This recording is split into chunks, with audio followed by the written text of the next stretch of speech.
técnico do Vasco toma decisões importantíssimas para o jogo de hoje diante do Juventude. Ele vai falar nesse vídeo sobre o aproveitamento do suíço Maxime Domingues, que vai ter uma boa minutagem na partida diante do Juventude, que já tem todos os ingressos vendidos. O Vasco tem um desfalque certo, o Juventude tem 3.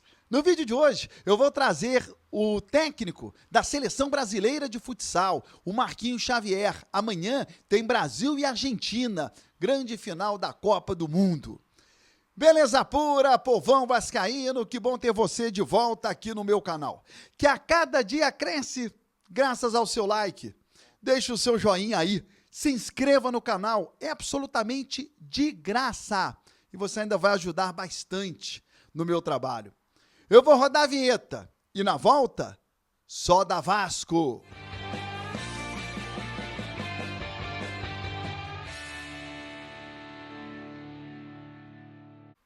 Tá inscrito no canal? Show de bola, o meu muito obrigado. Deixa o seu joinha aí. Vire membro, é a cereja do bolo para mim. Vai lá e vire membro do canal. Torcedor vascaíno, decisões já foram tomadas pelo técnico Rafael Paiva. A principal delas, a barração do Léo Pelé. Mas atenção, não há que se ter raiva excessiva do Léo Pelé. Longe disso. O Léo Pelé é um baita profissional.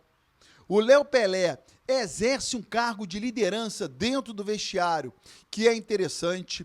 O Léo Pelé é um jogador extremamente esforçado, tenta ajudar o Vasco em todos os aspectos, mas há falhas graves nele como zagueiro e não como pessoa. Então o Léo Pelé vai ser barrado, entra o João Vitor. O Matheus Carvalho está fora do jogo, terá que cumprir suspensão, ele foi expulso contra o Cruzeiro. O Sforza será o substituto. São decisões do Paiva. Além disso, ele vai utilizar o Maxime Domingues. Ouça o que disse o técnico do Vasco na última coletiva. Sim, Maxime tem treinado bem, é um jogador que está se adaptando, né, à velocidade do jogo. Aqui é um jogo mais intenso, é um jogo que dá um pouco menos de espaço, né? E eu acho que ele está se adaptando bem, eu acho que é mais um jogador que poderia ter entrado nesse jogo, né? A gente optou pelo Menezes, que tinha jogado o jogo contra o Cruzeiro, então a gente quis ganhar esse ritmo de jogo que o Menezes teve contra o Cruzeiro, mas é um jogador que está a ponto de entrar, a ponto de entrar e dar conta do recado. É um jogador técnico, é um jogador que dá fluidez de jogo para a gente e ele já está apto. Acho que a qualquer momento a gente inicia um jogo com ele ou coloca ele no decorrer do jogo, mas ele está nos planos e tenho certeza que ele vai nos ajudar bastante. O Maxime Domingues precisa jogar. O canivete suíço foi anunciado pelo Vasco no dia 9 de setembro, há quase um mês, e jogou muito pouco. Ele chegou no Vasco contratado junto ao Gil Vicente, em plenas condições físicas, técnicas, vinha jogando, realizou pré-temporada. O Vasco não pode tirar o ritmo de jogo desse atleta, até porque ele pode ser aproveitado contra o Atlético Mineiro. E até agora a gente não sabe das reais condições dele.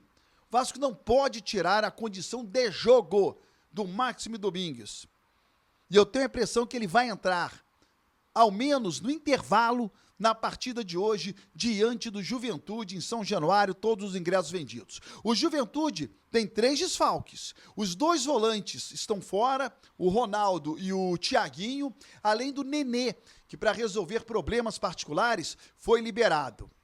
O Vasco deverá entrar em campo com Léo Jardim, o Paulo Henrique, João Vitor, Maicon e o Lucas Piton, Hugo Moura, Sforza e Coutinho ou Payet, ainda há uma dúvida aí, ambos vão jogar, não se sabe quem entra desde o início.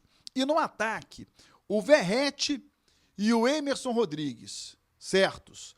Há uma dúvida, se o Puma será mantido ou se o Ryan começa jogando.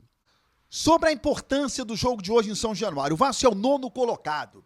Dificilmente ele será o 7º. São poucos jogos para o final e a distância é grande. Mas o Vasco pode ser o 8º. Isso é muito importante. O Cruzeiro hoje tem 43 pontos. O Vasco tem 36. Só que o Vasco tem 2 jogos a menos. Se o Vasco ganhar as 2 partidas, ele encosta no Cruzeiro. E a importância de ser o 8º. O G6 vai virar G7. Tem uma boa possibilidade de virar G8, mas dificilmente vai virar G9. Então, se o Vasco ficar em 8º lugar no Campeonato Brasileiro, existe uma possibilidade, via Brasileirão, dele se classificar para pré-Libertadores, caso ele não conquiste a Copa do Brasil, que dá uma vaga direta na fase de grupos. Então, para o Vasco ter um outro caminho, seria fundamental ele conseguir ficar em 8º. Para isso, ele precisa superar o Cruzeiro, porque ser o 7º é uma missão quase impossível para o Vasco. O quadro que encerra o vídeo de hoje é o Prorrogação.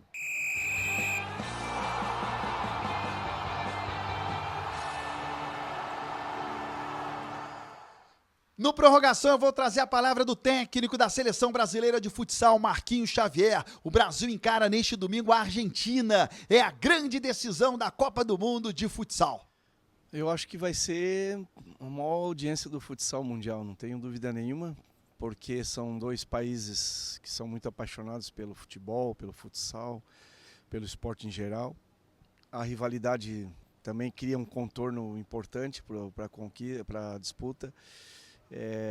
É um mundial, uma final de Copa do Mundo, e então eu acho que todos esses ingredientes, os retrospectos, que sinceramente não sei para quem é mais favorável, e também eu acho que pouco importa isso hoje, porque mesmo que o Brasil tenha vencido muitas vezes, a Argentina também tenha vencido, as diferenças sempre foram muito pequenas, né? E também sempre foram jogos muito disputados, muito competitivos. Então acho que esse momento é um momento realmente especial, e eu espero que a gente consiga, por meio desse jogo, também passar uma mensagem legal, né, do nosso esporte. Esse jogo está sendo considerado o maior jogo da história do futsal. São grandes rivalidades se enfrentando pela primeira vez numa decisão. Na última Copa do Mundo, na Lituânia, eles se encontraram na semifinal e a Argentina venceu 2-1. A Argentina foi para a final, perdeu para Portugal, o Brasil foi disputar o 3º lugar e venceu o Cazaquistão. Expectativa muito grande para esse jogo, que começa a partir do meio-dia, neste domingo, horário de Brasília. O Brasil é pentacampeão, pode buscar o Hexa no futsal.